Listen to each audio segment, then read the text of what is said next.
Good afternoon, everyone. Thank you for joining us today at our Mastering the US Graduate Application webinar. My name is Basha. I'm one of the education advisors here at US UK Fulbright Commission in London. I'd like to just remind everyone that this session will be recorded and will be available to you next week. We are joined today by Jennifer Hunter and current postgraduate students from Rice University in Houston, Texas.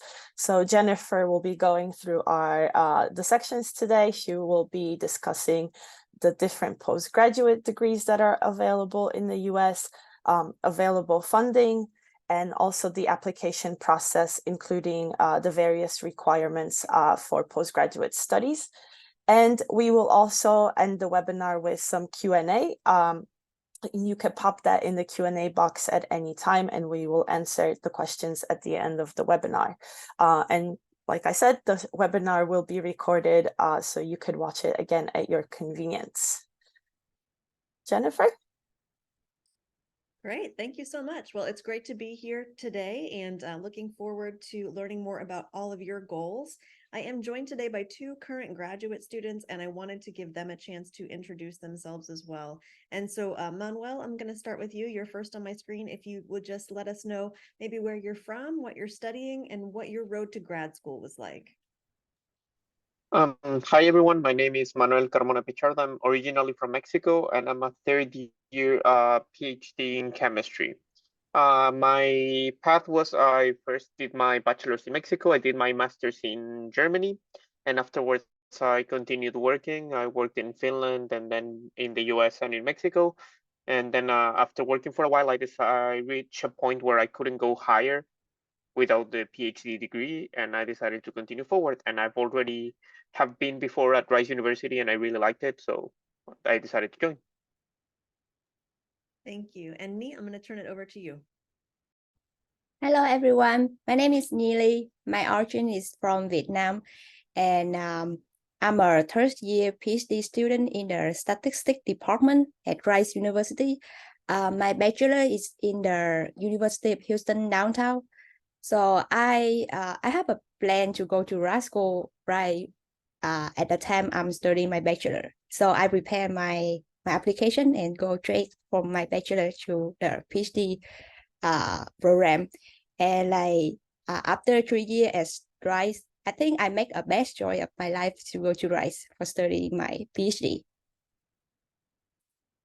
Awesome. Thank you. Thank you both.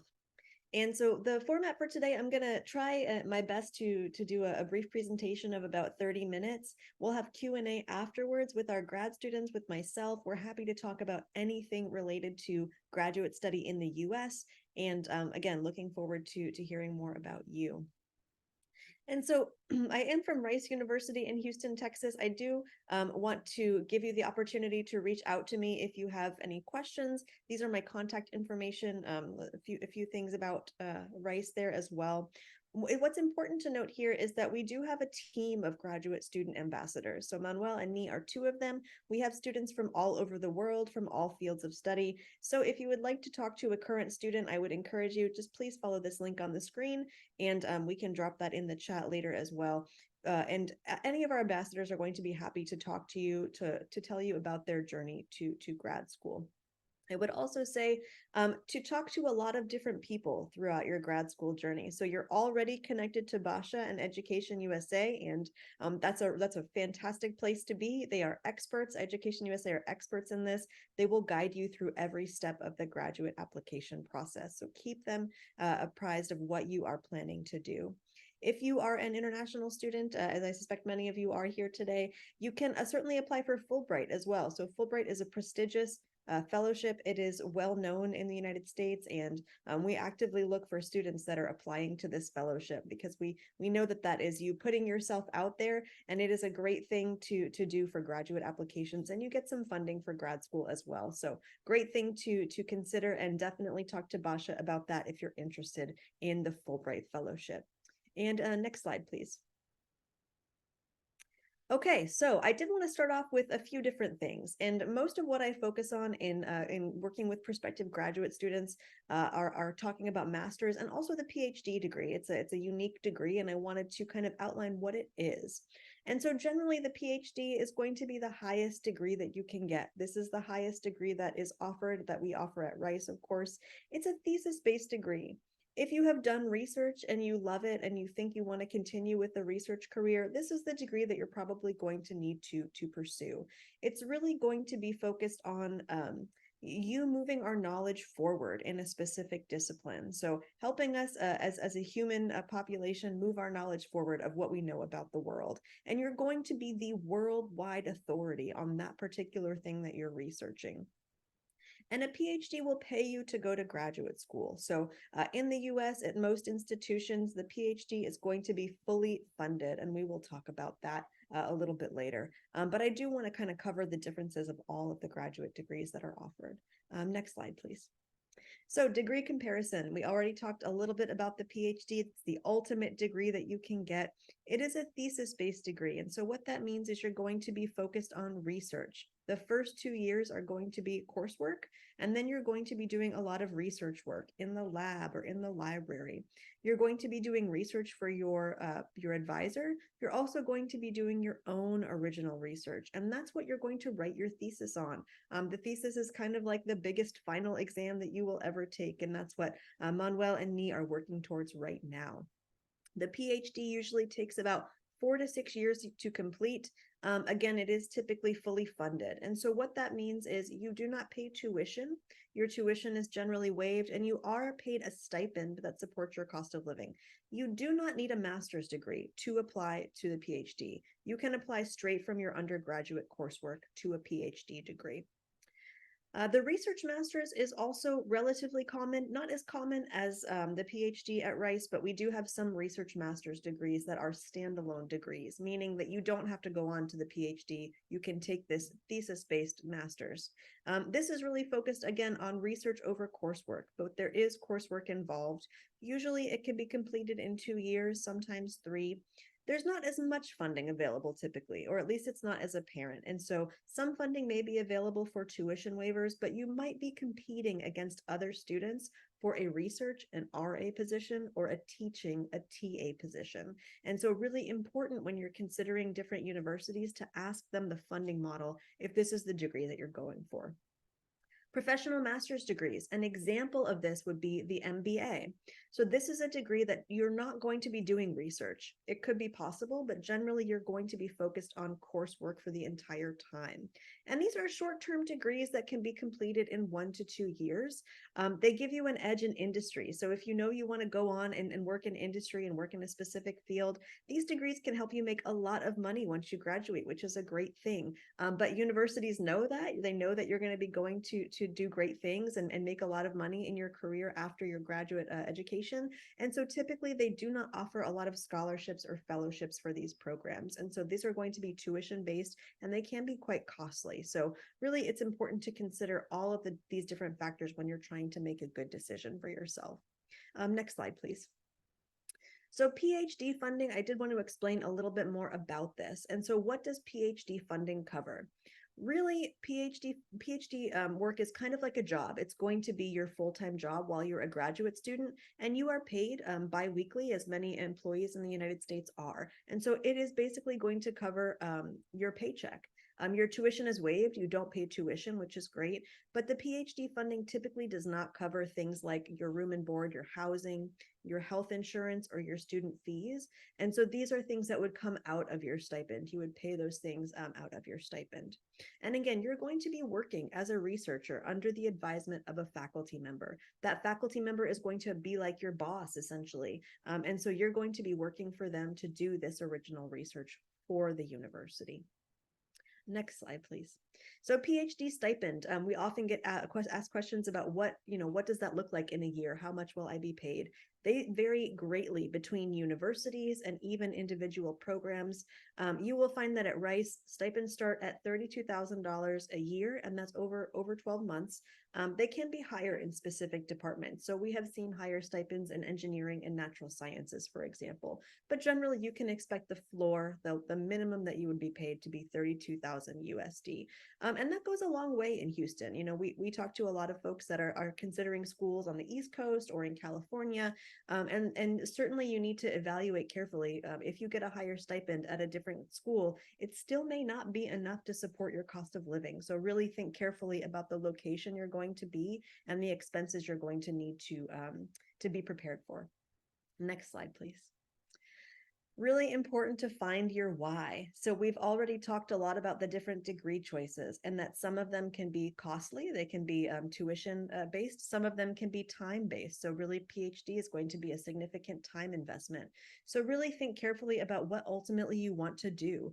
There's plenty of great reasons to get a graduate degree. Everyone has their own unique reasons for pursuing a degree like this. Maybe you want to be the expert, the worldwide authority in your field, or you want to gain more mastery to go on and get a great job after graduation. Maybe you just want people to call you doctor, which is also a super cool thing. But make sure that your why is well defined before you start this journey so that you kind of have an idea of what you want to do. And one thing I would note is when you're thinking about applying to grad school, you can go ahead and apply to these schools. And if you're not sure, or if you want more time to make a decision, if you're accepted, you can always ask for a deferral. So maybe you want to put off that decision for a year, and that's totally fine at most programs. You can always ask for that. Next slide, please. So let's talk admissions a little bit. I think it's really important to know all of these application materials that you're going to be putting together. It's important to know who you're speaking to with those application materials. And it's a little bit different for master's and PhD. So for master's degrees, typically these could be run by just one person for a number of programs. So one person could be making a bunch of different decisions for a lot of different programs. For PhD programs, generally, you're going to see that these admissions decisions are made by junior faculty. So these are people that have recently come to the university. They're very hungry to build their labs and they want to recruit you.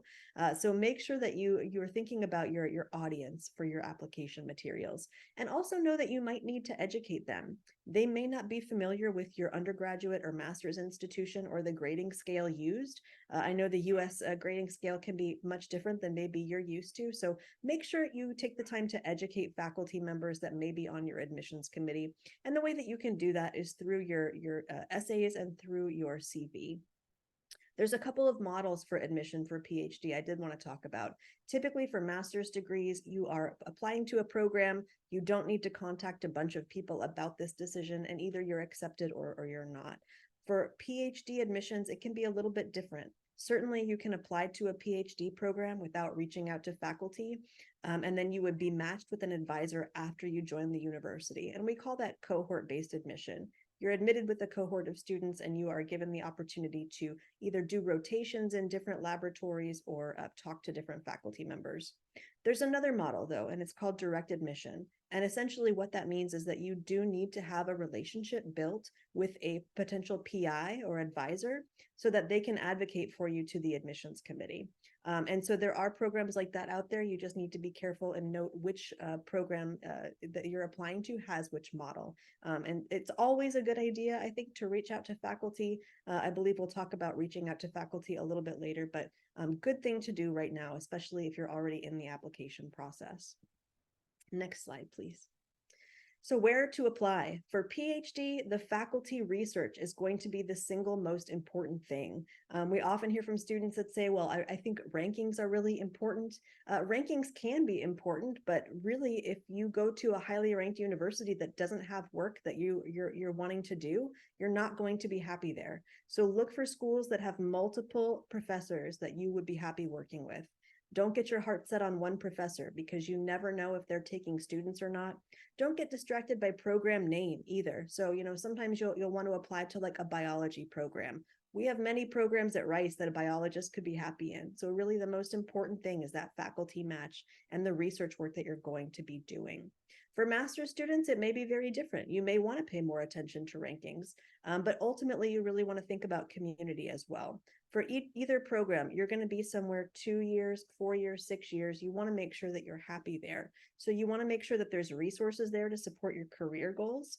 And you want to make sure that the people there are going to support you and cheer you on and be advocates for you. You maybe don't want to be someplace super competitive or cutthroat because you want ultimately your graduate experience to be a positive one. So the most important thing I would say is talk to as many people as possible. Go to as many webinars by Education USA as possible, because you're then going to be exposed to a lot of different people, and that's really important. So make sure you get all the information that you need to make a good decision for yourself. Next slide, please. So what do you need to apply to graduate school? Lots of different things here. Ultimately, this is what you can expect. We want transcripts, a record of everywhere that you have attended for some kind of schooling. The graduate record examination might be required. It's becoming less common, but it is still something that's part of many application packages.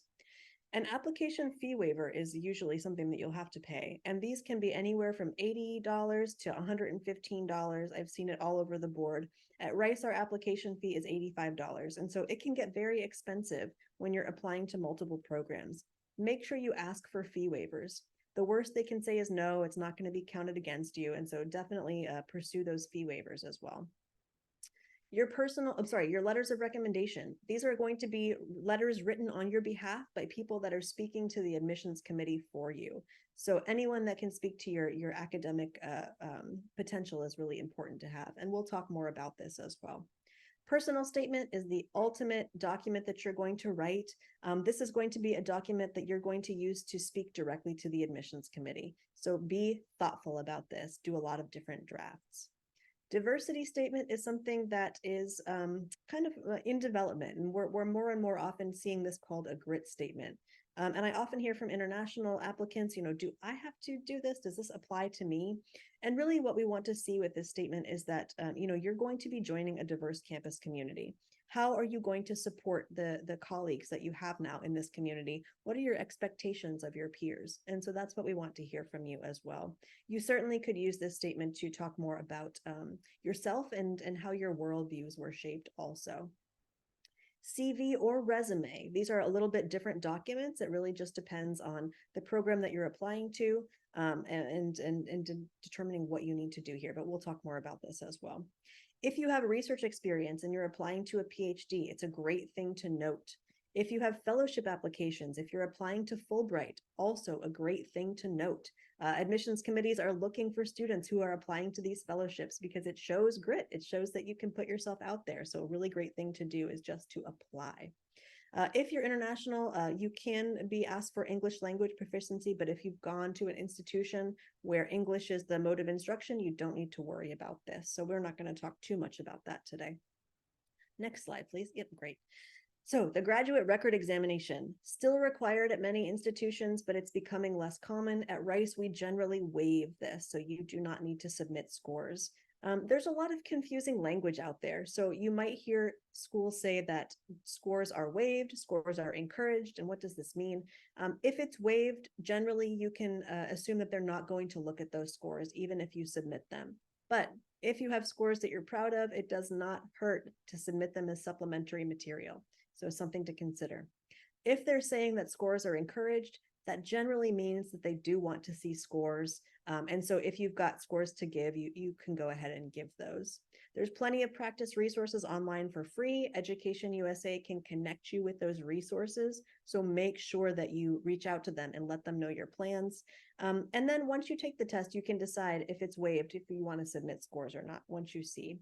For a PhD, it's really hard to say what a good score is because there's so much variation between programs, and ultimately because it does come down to your research fit. That's going to be the most important thing. But master's programs should be able to give you a general idea of what a competitive GRE score looks like. Next slide, please. Recommendation letters. So your recommenders are speaking to the admissions committee on your behalf. So be thoughtful about who you want to have speak for you. It may be really tempting to say, well, I know this professor who is famous in our field, and I'm going to get him to write a letter. If he or she doesn't know you very well, it may not be a very good letter, and it may not speak to the admissions committee in the way that somebody who really knows you does. So pick somebody who knows your strength, your character, who can speak to your academic potential and your potential in grad school, and who can speak to your unique qualities. That's the best way to get to know somebody, is through somebody who knows you well and can tell us all about these things about you. And sometimes you can submit more than the requirement. So we require 3 letters of recommendation. If you have more people that will speak for you, we certainly don't discourage that. You're welcome to have them submit letters, but just be mindful that some programs may only ask you to submit 3. So keep that in mind as well. Next slide, please. Letter writers should have a positive view of you and should know you well. Generally, you do not want family members or friends to write a letter. For a PhD, at least one of your letters should be from somebody that knows you in an academic sense, so a faculty member or a mentor or an advisor. If you're in industry and you're thinking about applying to a graduate program, an advisor, a manager, a colleague could be a great person to write a letter for you. So keep those folks in mind as well. But stay away from people that do not know you well, because that ultimately will not end well. Next slide, please. When asking for a letter, I think this is really important, and we'll talk about reaching out to faculty similarly as well. Make sure you review all of the submission requirements, all of the deadlines before you reach out to your recommenders. Ask for a meeting first so that they can discuss this with you. I think having a meeting will allow them to get to know kind of your goals, get to know the schools that you're applying to, so they have a better picture of what ultimately you want to do. But once you have that meeting, or if a meeting is not possible, send an email. Put in that email a bulleted highlight reel of all the great things about you. Let them know you're going to be checking in with them to make sure that they're making progress and they're going to get that letter in by the deadline. And it's always a good idea to attach your CV or your SOP if you have that available. I will say on the US application, there is a box that we ask you to check or not check, and it basically says that you will either waive or not waive your right to view your recommendation letters. US admissions committees want you to waive your right to view those letters. They want to make sure that you have not interfered with the letter writing process, that you have not seen those letters. And so while you can influence and provide information and educate a recommender about the great things that you've done, ultimately you don't want to be there writing the letter for them or anything like that. And so by checking that box, you've let an admissions committee know that you've waived your right to view those letters and you're not going to pursue that. So always a good thing to keep in mind there. Next slide, please. We talked about a lot of this, but a good letter should really introduce the letter writer and how they know you, how long they've known you, the impact that you have had on this person. That's going to be really valuable information to an admissions committee. You really want the letter writer to list specific achievements and points of note. You want that bulleted highlight reel that you sent your recommender to get into that letter. That's why it's so important to attach that.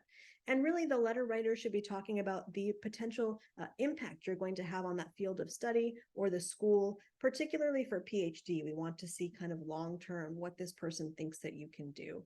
Another thing that's really important to impress upon your letter writers is to be carefully editing their letters. Make sure that they've got other eyes on that, proofreading it as well, and that will go a long way with an admissions committee. Next slide, please. So the CV, we all, I think, now have a basic idea of what a resume is. If you've applied to a job before, this is going to be kind of your history of your employment and kind of all the things about you that an employer might want to look at. A CV is a more academic document. It can be longer than a resume at 2 or more pages, and generally is going to detail all of your academic career, including things like conference presentations, paper publications, specific courses that you may have taken that are relevant to your graduate degree. Make sure that you get a lot of eyes on this. It's an important part of the application. It's a great place to educate faculty members about your institution or your grading scale as well. And so don't be afraid to do that and use the CV Doctor as a resource. And so this is from the Chronicle of Higher Education, and it will walk you through how to build a good CV for a graduate application or an academic career. Next slide. Statement of purpose or personal statement. This is the most important part of your application in my eyes. And there's a few different ways that you can think about this. So some schools use these terms interchangeably, statement of purpose or personal statement. Some disciplines will ask you to do both of these documents. They could be considered different documents. So for example, students applying to humanities fields will be asked for an academic statement of purpose and then a personal statement that's really more about you and your worldviews and how those were shaped as a person.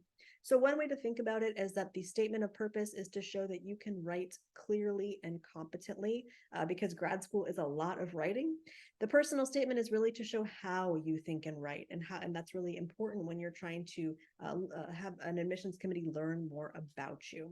But generally, these documents are going to lay the foundations for why you want this degree. That's the most important thing. And let's go ahead one slide. Yeah, so these should all be discipline and school specific. You really want to show your command of language here. So grad school, as Manuel and Nee can tell you, it's a lot of writing, and you're going to be doing much more of it than you had anticipated. And this is an opportunity for you to show how well you can write, that you can follow directions and prompts carefully. In this statement, if they do not give you a prompt, if there's not a question that they've posed to you, your job is to answer this question of why this program, and you need to be really detailed and specific. When you're approaching this, think about the spark that led you to study this field. Why is this interesting to you? How did this begin?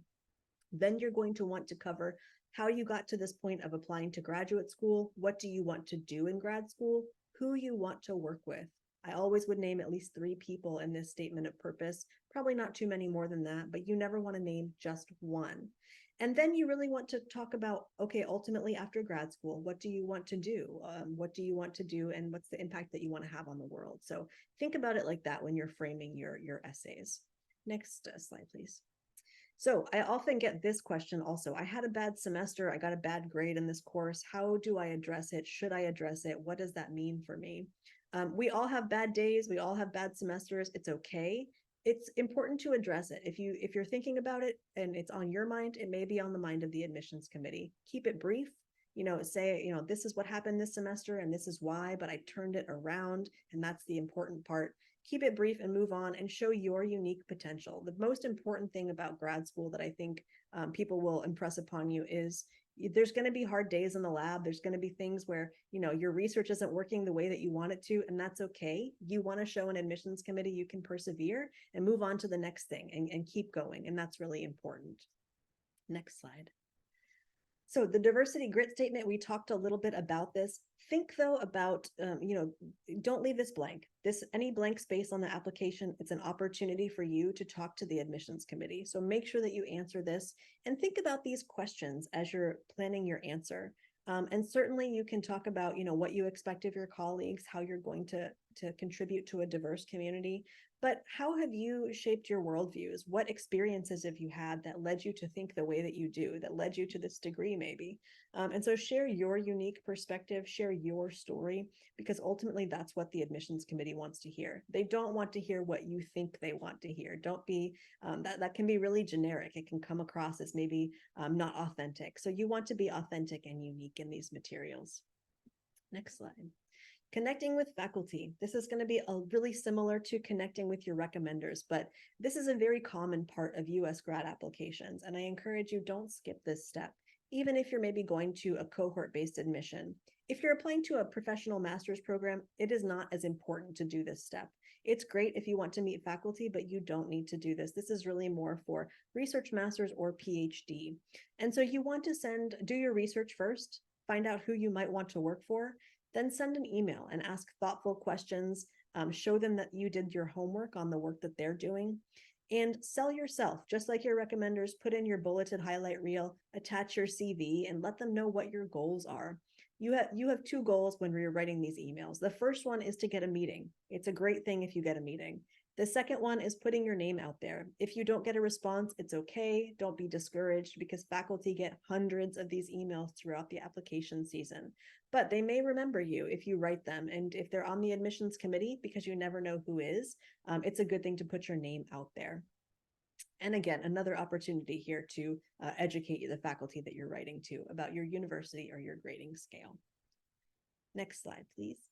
So fellowships. Fellowships are super important. Fulbright is the one that comes to mind most obviously because I do work with our Fulbright at Rice group, and this can be really impactful to an admissions committee because again, it shows that you're putting yourself out there. It also may provide financial support that will make you very desirable as a grad school candidate and give you an edge in the application process. So for international students, Fulbright I think is the big one, but certainly there are many more fellowships that you should apply to. And you should be working with Education USA on these fellowships. They're, again, the experts and can give you a list of what you can be considering here as well. And next slide, please. So generally the timeline for graduate study for PhD is here. It's going to be a similar timeline in the process for all degrees that you're applying to, but know that for things like an MBA program or a professional master's, they may have many intakes every year. So you may have a very condensed timeline for a master's program. And that's great. And you can apply multiple times to different cohorts to multiple programs and see how that goes. But for a PhD, this is going to be generally your timeline. If you haven't yet done these things in the summer, now is the time. Start doing your research about different schools, reach out to potential faculty advisors, and begin your application. Start crafting your documents. In fall, all of your required tests should be done probably by the end of October, certainly within a month before your deadline. You can submit your application and then wait for your scores to come in. Our preference would be to have all of your materials there. The reason is if it's December 1st, that's your deadline, and the faculty is ready to review on December 2nd, you do not want them waiting for your test scores. You want to be at the top of the pile with everything ready to go and ready for them to review. So make sure you get things in early. Make sure you get a lot of eyes on your application as well. So all of your essays, your CV, have a lot of people read these things. Again, Education USA is going to be helpful in guiding you through this and providing their expertise, but ask a lot of people for their advice, your friends, your family, current friends that are in graduate school, your advisors. Let a lot of people know your goals so that they can help you with these things. The timeline after you submit in fall, generally you're going to hear about maybe an interview or a campus visit in the spring. You're going to generally receive an admissions decision by March. And then in April is when you should let us know, let the universities know what you've decided. So make sure that you say, I'm going here and I'm going to decline these other offers. It's really important for us to know what you have decided so that we're not waiting on you. One more slide, I believe. Yes, let's talk a little bit about interviews. So generally when we think about interviews, I think about, I'm on one side of a desk and somebody is on the other and they're asking me a lot of questions to get to know who I am. And that can be kind of the idea of a formal interview. It's going to be something that will help the reviewers assess your suitability for a graduate program. They could be in person, they could be virtual, but know that not all programs hold formal interviews. And so you really should consider broadly what an interview might be. And I would consider that every communication that you have with a school. So every time that you reach out to a graduate student, every time that you are interacting with a faculty member or a staff member, these are all parts of the interview, I think, and that's how the university is going to view it. But know that interviews are a two-way street. And so there's going to be plenty of opportunity for you to ask your own questions, and you need to do that. And I think the next slide will have some examples of questions as well. Oh, let me go back one slide then, because I want to make sure I talk about, so when you're thinking about interviews, again, have some questions in your pocket at all times. You're going to want to ask them, where do they see their program going from here? What are their areas of expertise? How can they develop you as a scholar and a person? These are all really important questions to ask, but you really want to take every opportunity to get as much information as you can to make a good decision for yourself. That's what I really want to leave you with. Okay, next slide again, sorry. So final notes, admissions committees are going to value a lot of things, but they're going to value perseverance. They're going to value innovation and creativity. So show you have those qualities in your application material. Be authentic about it. Show that you're committed to pursuing a graduate degree. We love to see people that are in it for the long haul, that know what they want and they're going for it, and show this is the path you want, and be firm about it. Next slide. Okay, a little bit about Rice. I don't want to take up too much time because I do want to make sure we have plenty of time for questions and for Nii and Manuel to share their experience. but just a little bit about Rice University. I do like this photo because it kind of shows you where we are. So if you don't know Rice, we are a small private research institution located in Houston, Texas. So we are pretty much in the middle of the United States in the South.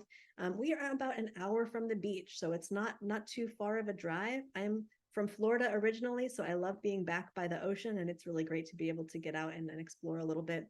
I like this picture also because it shows you the front of the Rice campus, downtown Houston over here on the left, and then all that green space that you see behind that iconic building, that's Herman Park. So our zoo, our botanic garden, our outdoor theater is all there. It's a great place to run. So if you'd like to get outside, which you can do year round in Houston because of our very warm weather, it's a great place to be. Next slide, please.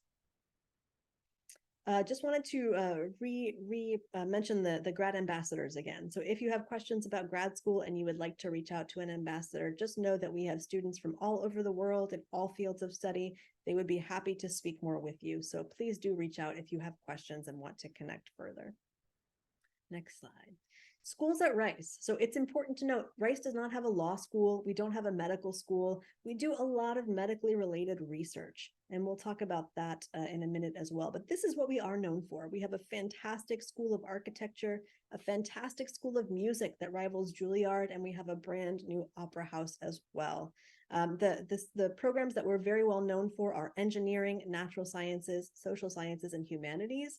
And we really focus a lot on the research that we do in these schools that moves humanity forward. Next slide. A little bit more about Houston. I did want to mention that we are the 4th largest US city. The ranking goes New York, LA, Chicago, and then us. We are expected to overtake Chicago in the coming decade. And again, we are the most diverse US city as well. We have plenty of professional sports teams. If you like American football, the Texans may win a couple games if you want to come see us play. The Astros certainly win a little bit more than that in baseball, and we're really proud to be Astros fans as well. Lots of museums, science museums, art museums, if you like to explore. Houston has some fantastic collections to do that. If you're planning on coming with a partner, you want to find a place for them to work, there's plenty of opportunities here for work as well. Lots of Fortune 500 companies and the world's largest medical center. So I mentioned we don't have a med school, but we do have a ton of healthcare related research going on in every field of study, including music. And so it's a great place to be. We never like to get sick, but if it has to happen, you are in a great place for that to happen, and you'll be in great hands at all of these wonderful institutions in the Texas Medical Center. Next slide. We do have a few other events coming up. And so if you want to meet other ambassadors, we have these drop-in events called coffee chats. They are virtual. You are welcome to come and ask your questions and learn more about Rice University broadly and ask about life in the US broadly. So would love to see you there. We're happy to drop a link in the chat at the end if you'd like to join one of these. We host them about 3 times a month, many different time zones. So you're hopefully able to join one that will work for you. Next slide. We're also offering doctoral application fee waivers. So if you are thinking about grad school and you're thinking about, in particular, a PhD, we're happy to grant you a fee waiver. You simply just have to fill out this form beginning on October 18th, and that's pretty much it. So if you follow that link there, you'll get more information about us and all of these different opportunities. That might be my last slide. Let's see. Yeah, that's the last slide. Okay, thank you, Jennifer. That was great. Sure. If anyone has any questions, if you want to put them in the Q&A box, we'd be able to answer them. Before we do get some questions from everyone that's here, I just wanted to ask Manuel or Nii if they could give the students that are with us one tip that helped you when you were applying to your postgraduate studies. What would it be? Yeah, I can give two. Okay, Nii, if you want to go first. Okay, so my first important thing is like be prepared and like apply early. Don't wait until the deadline. Yep, the two I would give is, first of all, to like do your research on the different groups that they are. It's really important that there's not only one professor you're willing to work for. because might be that, as Jennifer said, that professor has no more lab space or there's no opportunity to join them, and then you're stuck in maybe a program you don't like because of that. And the second is like, once you find those professors, is to contact them. Don't be scared to contact people, even though it seems a bit like, I'm gonna write to a professor, he doesn't know who I am, why would he reply? You would be surprised about the how easy it is to actually get to talk to people. Yes, American universities and professors and admissions officers love to hear from potential students. That's one way that they get to know who you are, and you know, the more you reach out to them, they know you more. And when they see your application, they actually go, actually, I've spoken to this person through email, and you know, they talked about this and this and this. So please reach out to professors and to admission officers as well. We have a few questions. Jennifer, could you explain what a fellowship is again, just quickly? Yeah, so a fellowship is very similar to a scholarship. So it's going to give you funding for graduate study, and it's going to look really, really good to admissions committees, really good on a resume. So I encourage you to explore those through Education USA, and in particular, Fulbright is a great one to pursue. Yes, you could find information about the Fulbright Fellowship on our website as well. We have a question about what makes a good recommendation letter again, but the webinar will be sent to you, so you could have a look at the slides as well. I'll send it to you next week to everyone that signed up to the webinar. So I don't think we have any more questions. Nhi or Manuel, is there anything else that you might be able to add? Maybe why you chose Rice, or how you went about choosing your postgraduate degree, actually? Well, first I had the opportunity to come to Rice before as a guest researcher, so I had a chance to see the campus and to talk to people, so that helped a lot. So that's why I recommend people to talk a lot. Like Nhi put in the chat the coffee chats, which I think it's a huge thing that I wish I know during my time, because it's like the way coffee chats work is that you talk to the students, like there's no professors there. Like Jennifer is not there, the dean is not there, so you can basically ask all the ambassadors like direct questions, like, do they pay you enough? Do you can afford the rent? Like questions that like you might be scared to ask like people, and I think that's really important. And also I chose Rice because of the community. Like the fact that it doesn't have law and medicine makes it a small university overall. So which means at least in science we kind of know all each other, even if we're in different departments. And also Rice has that collaborative philosophy of basically we put in the same building like chemistry labs, physics labs, biology labs. So that way like you meet people not just from your field, so from everywhere, so you can collaborate. And at the same time, you're not isolated on your corner, on your field. So you get to meet a lot of people. And that's really cool for me. Okay. So from my side, my undergraduate institution is really close to Rice. But like when I applied to the grad school and I got the multiple offer from like multiple different school. So I do the research of like comparisons of like what is the program really actually giving me during my study. Like I want to see the inside of like the coursework offer, and like who is teaching that, and like what I should expect at the through the time I study my PhD. For example, like qualified exam, how to like different schools offer different like option of like they have their own designs of the qualified exam, and like I comparing those two. And also the stipend is important too.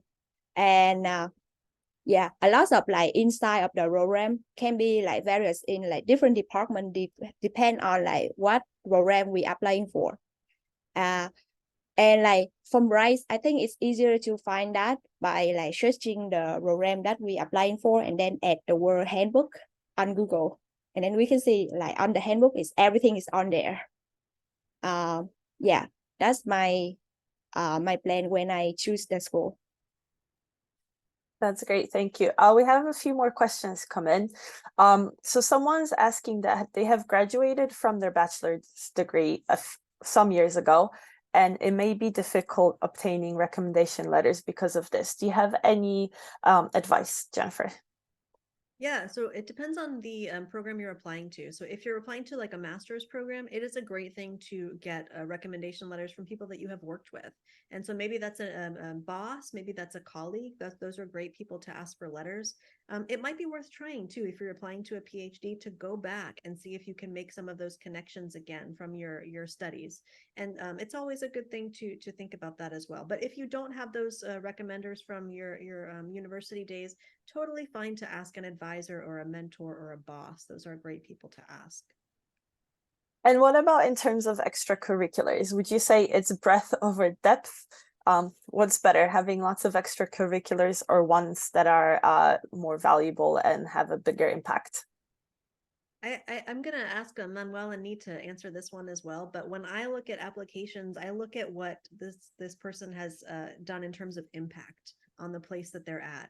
And so you might want to be involved in a lot of things because you have a lot of interest, and that's fantastic. Maybe you only want to be involved in a couple things and just make sure that you have that impact there. But however you do that, we look for folks that have an impact on the people around them, on the institution that they attend. But Nii, Manuel, how do you think about that?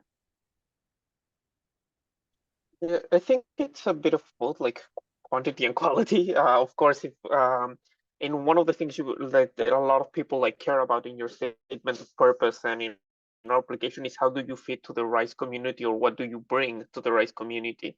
And even if you show like, yeah, I was president of the fishing club, just for saying something, like that's something you're bringing to the community. You will find people that like that, they're interested in that.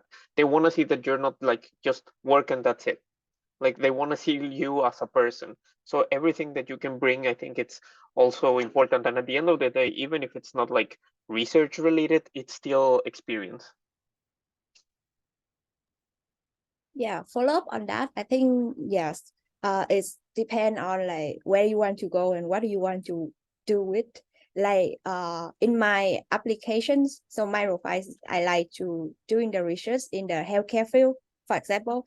And then like a lot of like my outside activity is like I'm doing the volunteer in hospital, something like that. And that's great. So yeah, it does vary, but you know, it could be anything small that you do that has an impact, or it could be lots of little things that you do that also have an impact on the community. Jennifer, this might be for Manuel and me. Can you advise on what's the best way to learn about the faculty members of a particular department? Because not all universities might have that information on their website. So how would you go about researching that? Normally, most research labs have their own webpage outside from the university. So that's also a good way to start. LinkedIn, it's another option. But at least in chemistry and normally in STEM, it's like check their publications. Like their latest publications can give you an idea of where at least where the group is going. I had this chat with some students before of some labs that start like, let's say, working in a field, and then they realize like, no, we're really good at something else, and then they shift, and maybe you were interested on the first thing they were working on and they're no longer doing that. So it's important to follow like where they are at this point of the, and finally, like normally in those webpages you also find the contacts of their students. So if you cannot contact the professor, or if you cannot contact, it's never a bad idea just to ask a student like, hey, what do you think, and can you like help me out or tell me a bit about it? Yeah, follow up from that, I also emailed the program coordinator and asking them, so I want to get connect with this lab, but like I don't have any contact information. Would you mind to like forward me to the student work in the lab or something like that? Yeah, so a lot of the universities will be able to assist students with finding that lab that they're going into, or like Manuel said, their publications. And also you could look at the publications and find what other people they work with and try to reach out to them as well. Just one more questions about extracurricular activities, things like attending lectures outside of your school. Would you put those in your CV or personal statement, or does it matter where it goes in the application, Jennifer? So generally, I would add those as part of your CV. So any academic conferences or things that you've attended or been part of, great things to list on your CV. Also good to note what your involvement in those was. So I think it's one thing to attend a conference or something like that, but it's another thing to be a participant in terms of presenting. So make sure you make that distinction because you don't want to be misleading in any way to the admissions committee. The second part of that question was, let's see, a personal statement also. If it's impacted your life enough that it's part of your grad school journey, certainly you can talk about it in your personal statement, but most of the time, those things are going to be things you add to the CV. That's great. I think those are all the questions we have so far, or for tonight. I'd like to thank Jennifer, first of all, for doing this for us. This is great. It's always great to hear from someone like yourself about this process. Nii and Manuel, thank you as well. You know, it's also wonderful to hear directly from the students, as your perspective is always different and you have those insider tricks and tips. What we will do is when I email the link to the webinar for you, I will also email the links that you have on the slides, Jennifer, if that's okay for them. So the coffee meetings and the other links that you had on there, you will receive them as well. Sorry, we do have one more question, so I'm going to ask it really quickly. It's what exactly do I gain from contacting faculty and how should I talk to them? Yeah, so generally when you contact faculty, that's more going to be for research degrees. So if you're in a profession, you're thinking of a professional master's program like an MBA, you don't really need to reach out to faculty. That's not going to be part of the package. But for a PhD or research master's, it is important because you, in some cases, may need to connect with an advisor or a potential advisor during the application process. And so when you reach out to them, it's important to be very professional. Show them that you have done your homework about the things that they have studied and what interests you about their work.